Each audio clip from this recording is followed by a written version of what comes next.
అందరికీ వందనాలు. ఇప్పుడు చెరసాల గురించి తెలుసుకుందాము. బైబిల్ రెఫరెన్స్: అపోస్తలుల కార్యములు 16:25-34. ఫిలిప్పీ పట్టణంలో పౌలు, సీలలు యేసు గురించి సువార్త ప్రకటించారు. దేవుని మాట విన్న కొందరు ఆనందించారు, కానీ కొందరికి కోపం వచ్చింది. అందుకే పౌలు, సీలలను కొట్టి చెరసాలలో బంధించారు. చేతులు కాళ్ళు గొలుసులతో కట్టబడ్డాయి. చీకటి, నొప్పి, బాధ.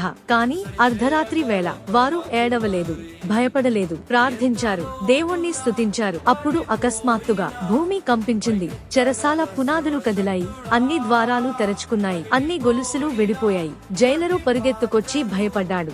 అందరూ పారిపోయారా అని అనుకున్నాడు. అప్పుడే పౌలు అన్నాడు, భయపడకుము, మేమందరం ఇక్కడే ఉన్నాము. ఆ రాత్రే జైలరు మరియు అతని కుటుంబం యేసును నమ్మారు. చెరసాల ఒక సాక్ష్య స్థలమైంది. మీ జీవితంలో దేవుడు గొప్ప అద్భుతమైన కార్యము చేయునుగాక. ఆమేన్.